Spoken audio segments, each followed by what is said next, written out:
বলতেছিলাম যে পাটোয়ারির বাসাটা কোন দিকে, আমাদের ওই এলাকায় কি অবস্থা এটা একটু জানতে চাচ্ছিলাম। যে তাহলে ওনার বাসার সামনে একটা একটা মিটিং করতাম। আমি একটা আপনাকে প্রশ্ন করতে চাচ্ছি। আপনাদের আপোষ নেত্রহীন শেখ হাসিনা খালেদা জিয়া। আসসালামু আলাইকুম। কেমন আছেন? আব্বাস ভাইয়ের নিয়েন, সালাম নিয়েন। হ্যাঁ, এটা গণসংযোগ করতেছিলাম। পাটোয়ারির খবর কি? ভালো আছে? আচ্ছা, ভালো কথা। অফিস দেখে ভালো লাগলো, বড় অফিস হয়েছে। পাটোয়ারির সাথে এখানে ক্লোজ কে? সবাই ক্লোজ। আচ্ছা, ভালো কথা। উনি তো ছাত্র রাজনীতি করতেছে। আমিও ছাত্র রাজনীতি করে আসছি। এই যে এলাকা দিয়ে আমার বাসা টাসা আর কি, অনেক বছর ধরে আমি ছোটো থেকে এখানে মক্তব পড়ছি ঢাকা শহরে। আমি পাটোয়ারি বাসা খুঁজতেছিলাম, মানে নির্বাচনী আসনে বাসা। এই ছেলে, আমি বাসা খুঁজতেছিলাম হলো যে উনি তো মাঝে আব্বাস ভাইয়ের বাসার সামনে মিছিল করছে না। বলতেছিলাম যে আব্বাস ভাইয়ের এদিকে এইটা পাটোয়ারির বাসাটা কোন দিকে, আমাদের ওই এলাকায় কি অবস্থা এটা একটু জানতে চাচ্ছিলাম। যে তাহলে ওনার বাসার সামনে একটা মিটিং করতাম, একটা মিছিল দিতে চাই। হ্যাঁ, ওনার আমাদের গণতন্ত্র সংবিধান অনুযায়ী একটা জনগণ সংবিধান অনুযায়ী হলো যে কোনো দিকে নির্বাচন করতে পারে, সেটা বিষয় না। আমি বলতেছি যে স্যান্ডেলিনা সো রূপচর্চায় আভিজাত্য। ওর বাসাটা হলে আমি জানতাম যে ওই এলাকায় আমাদের ভোটার কেমন, বা আমি যাইতাম। সে যেহেতু এলাকা থেকে এমপি হতে যাচ্ছে, আমি ওই এলাকার লোক, জানাশোনা হলে ভালো হতো না?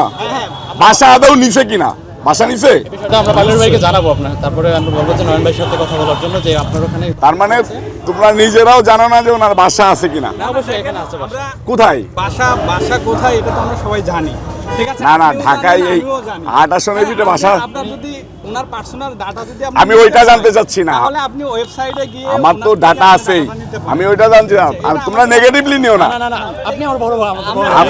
আমি নেগেটিভলি জানতে চাচ্ছি না। আমি বলতেছি যে রাজনীতিক একটা কালচার থাকতে হবে, তাই না? আমরা সকলেই মিলে তো রাজনীতি করি। হ্যাঁ, সৌহার্দ্যপূর্ণ আচরণ থাকতে হবে।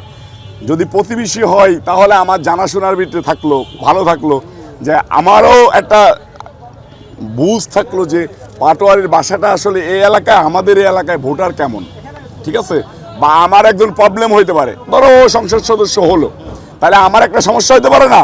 আমি যাব কোথায়, পাটোয়ারির বাসাটা কোন জায়গায়, এটা আমার একটু জানা দরকার। উনি যেমন আব্বাস ভাইয়ের বাসার সামনে উনি মিছিল করছে, যেহেতু উনি ঢাকা 8 থেকে নির্বাচন করছে, সেহেতু উনি ঢাকা 8-এ যারা আছে তাদেরকে তো উনি সেবা প্রদান করবে, নাকি ওনার এলাকায় যেখানে আছে ওইটা না।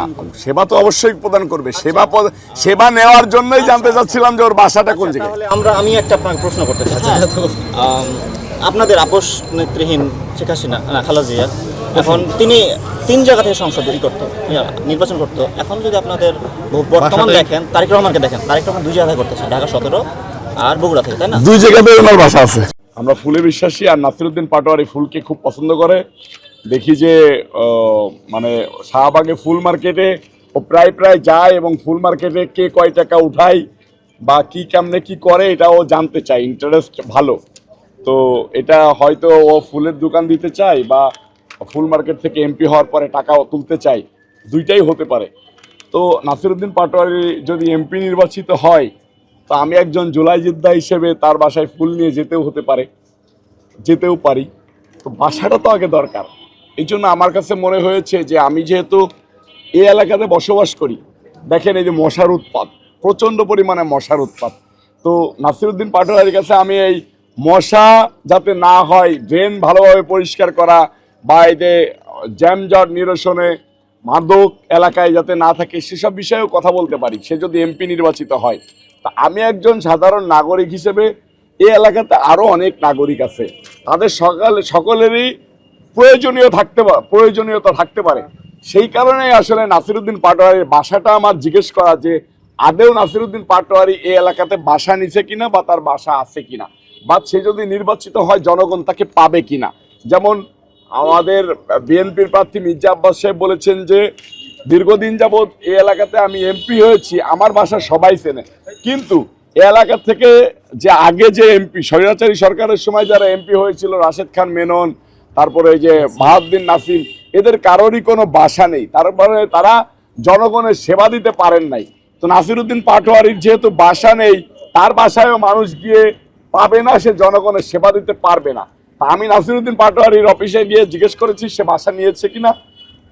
এটা চলতে চলতে আসলে আমি রিপ্লেট বিলু করতে গেছিলাম, আমি চলতে চলতে অফিস দেখা, তার যে নেতাকর্মীরা তারাও তার বাসা চিনে না। তো আমার কাছে একটু অবাক হয়েছে যে তার যারা কাজ করতেছে তারাই বাসা চেনে না, আমরা তো মনে হয় দুর্ভাগ্যবান। তো এই কারণে নাসিরউদ্দিন পাটোয়ারির বাসা আমার চিনতে চাওয়া। নাসিরউদ্দিন পাটোয়ারির লোকজনের কাছে আমি অফিসে পরামর্শ দিয়েছি যে যদি বাসা না থাকে তাহলে যাতে দ্রুত একটা বাসা নিয়ে নেয়, এলাকার লোকের যাতে সেবা দিতে পারে।